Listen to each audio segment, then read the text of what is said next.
No warning signs that I'm aware of. And it was a revelation that the White House had no intention of making public. President Bush was told in August that Osama bin Laden might be planning an attack involving the hijacking. Could have predicted. Nobody in our government, at least.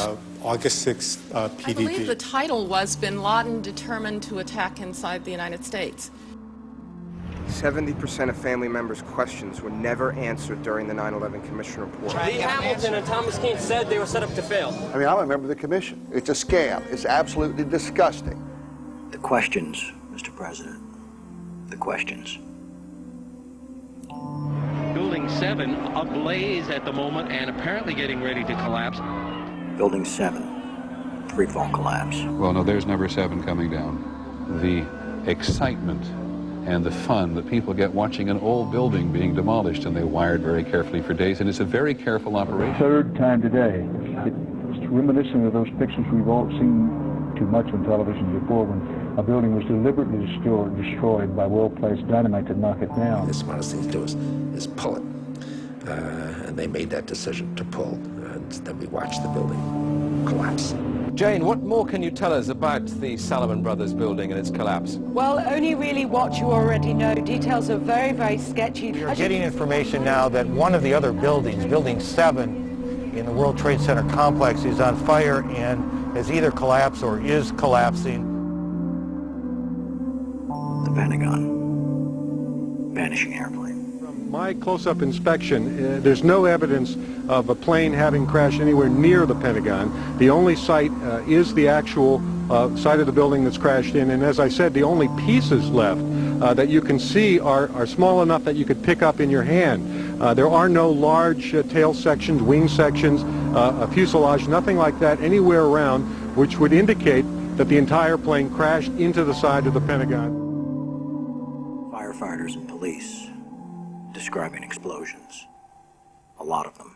The secondary explosion. We've got numerous people covered with dust from the secondary explosion. Just floor by floor instead of popping out. It was if they had detonated. Yeah, if they were planned to take down a building. Boom, boom, boom, boom, boom, boom, boom. Looks sort of like the building just demolished. Even if there was no secondary explosives in the building. Kind of like gunfire.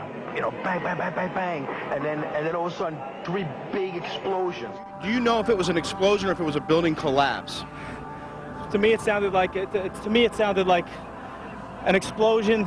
Chief Albert Turry told me that he tried to get his men out as quickly as he could, but he said that there was another explosion which took place, and then an hour after there was another explosion in one of the towers here. Sibel Edmonds, FBI translator, breaking her gag order.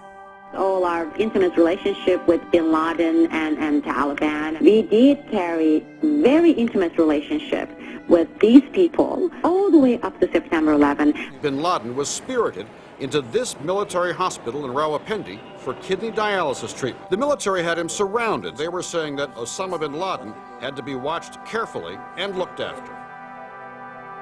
NORAD standing down. Where were the planes? On now to one of the eeriest moments amid the carnage of 9/11. A mysterious plane was seen flying right over the president's residence. The E-4Bs over New York and Washington, otherwise known as the Doomsday Planes. It has never been officially explained. Cell phones working at impossible altitudes.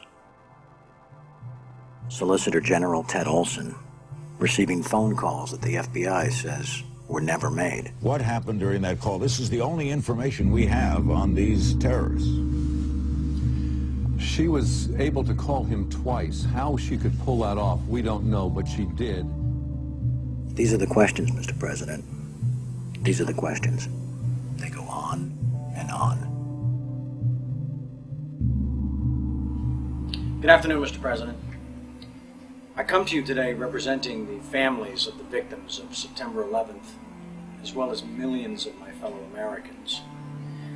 Hopefully by now you've had a chance to read my letter to you, 20 Minutes with the President, and if not, at least had its contents brought to your attention. We have questions, Mr. President. Lots of questions. A lot of them are detailed in my letter, but trust me, there are hundreds more questions.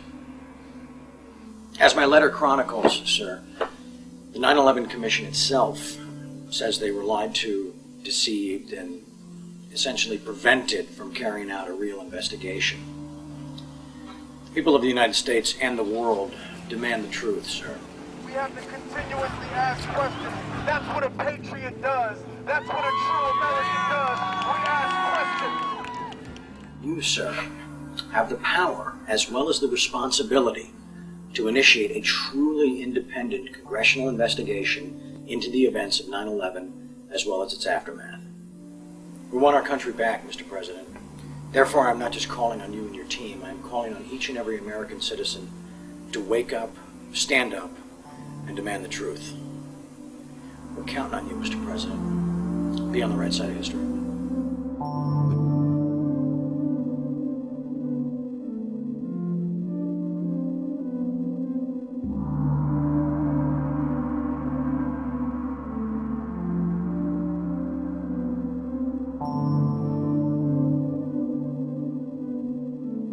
Are you now saying that they weren't asking to block an investigation? An investigation must not interfere with the ongoing efforts to prevent the next attack.